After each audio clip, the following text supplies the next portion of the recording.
Consistently rated as the top neighborhood in Toronto, and back in 2011 ranked the #1 wealthiest neighborhood in the entire country. Welcome to Lawrence Park.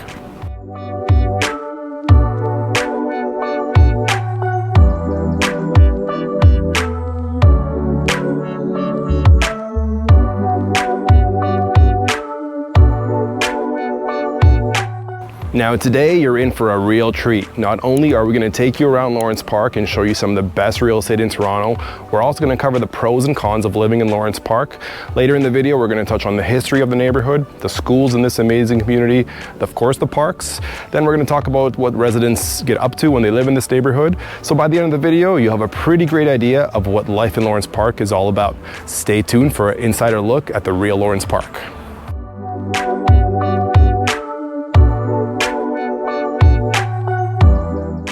I actually used to live in Lawrence Park for a couple of years. When I first moved out, I moved to downtown Toronto and I lived right in the hustle and bustle of the core. But that proved to be a little bit too intense for me, and I needed a neighborhood that is a bit more calmer where I can collect my thoughts. So Lawrence Park was a great fit for that. It's right on the subway line, it has everything you need. And now if you're looking for a neighborhood with wide lots, which is really not standard in downtown Toronto, the lots down there are much smaller, 20, 25 feet is quite standard. Here you can get 50, 60, even 70-foot lots as a kind of normal feature of this neighborhood. So if that's what you're looking for, to have a suburban feel but still be close to the city, this neighborhood may just be the right fit for you.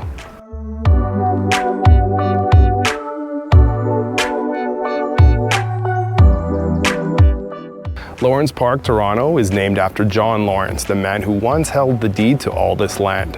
Back in 1907, the Dovercourt Land Servicing Company purchased the property from him and earmarked it for development as a luxury garden suburb community.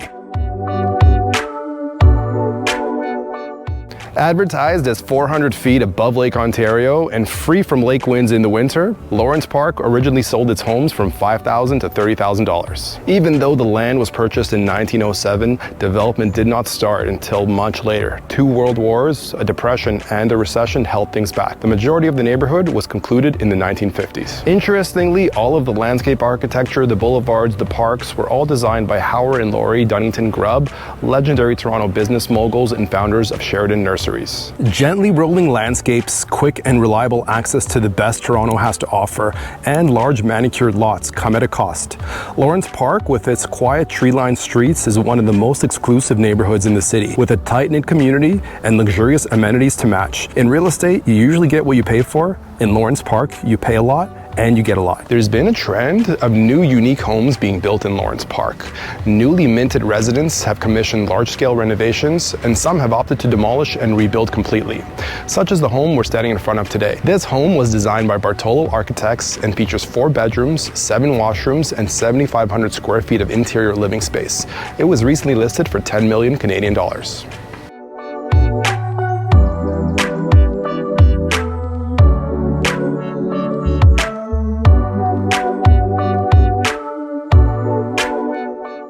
The start and stop nature of Lawrence Park's development led to a few different architectural styles being visible throughout the community. The keen eye will notice English cottage, Tudor, Georgian, and colonial style homes visible throughout the neighborhood. The home behind me over here recently sold for $4.8 million. This home features 5 bedrooms, 5 washrooms, and 5,500 square feet of interior living space. Now, as we've seen, the majority of this neighborhood is single detached family homes on large lots. There are some townhomes spread out throughout the community, and there are a few condos, but only a handful that I would mention. The one I lived in, 3018 Yonge Street, is a great building. It was built back in 2016. It features 188 units spread over 15 floors. Another really interesting option is the Cheddington, which features just 32 units spread over 9 floors. With a neighborhood this nice, you'd imagine it would have some pretty excellent public schools, and you would not be wrong. The schools in this neighborhood are excellent. In elementary, we have Blythewood, which has a score of 8.5 out of 10, and it ranks at 175 out of 3,021 schools in the entire province. In high school, we have Lawrence Park Collegiate Institute with a score of 8.7 out of 10, and this one ranks 19th out of 689 schools in the entire province. If you're more looking for a private school for your kids, there's a great option in the north side of the community, and that's the Toronto French School. Toronto French School, or TFS for short, is the only full continuum international baccalaureate world school for French and English in Canada. Bilingual and internationally minded since 1962, 1992, TFS teaches the curriculum of France and Ontario through the framework established by the IB programs, leading to the French National Brevet Diploma, the Ontario Secondary High School Diploma, and the Advanced Bilingual IB Diploma. TFS has 2 campuses and serves over 1,500 students from age 2 to university entrance. In addition to the Toronto French School, in the northeast portion of the community, we have the Glendon Toronto York University campus, which is a multilingual campus featuring a lot of classes taught in French. This campus is different from the main York campus because the class sizes are much smaller. You have a ratio of around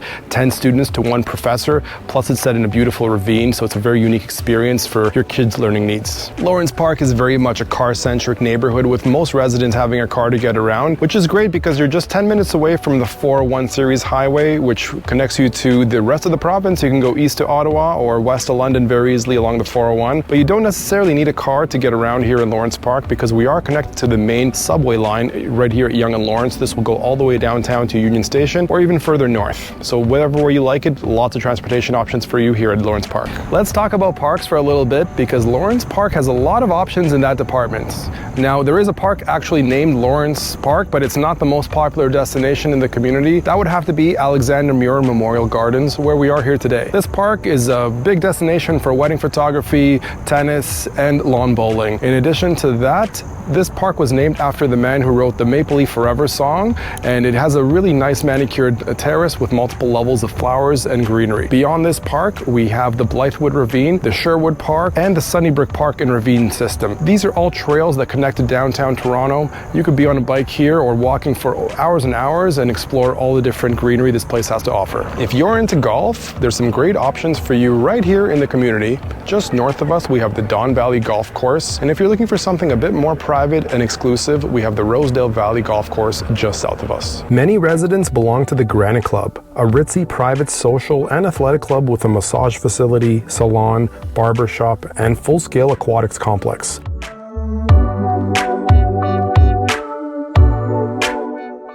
Quick coffee break at the local Starbucks and a perfect opportunity to talk about the location you're going to be headed to if you live here and you want to get out for a coffee, quick bite to eat, or even some groceries.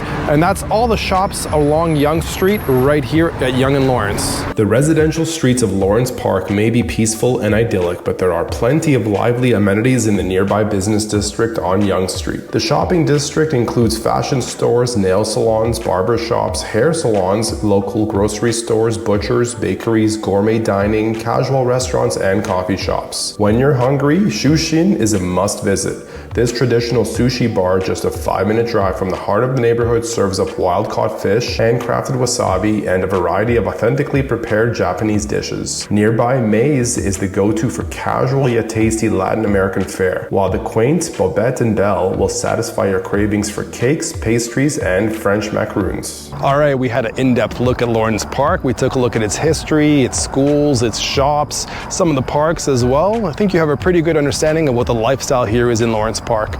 Now, this neighborhood ranks amongst the top 10 affluent neighborhoods in Toronto, and I hope you can see why. But I'd be curious to hear from you. What's your favorite part of the neighborhood? Feel free to leave a comment in the comment section below. Now, moving forward, we're putting out a video a week about everything to do with life in Toronto, including neighborhood tours, property guides, and real estate stats. So don't forget to like and subscribe so you can be the first to be notified when a new video is released. That's it for today. We'll see you guys on the next one.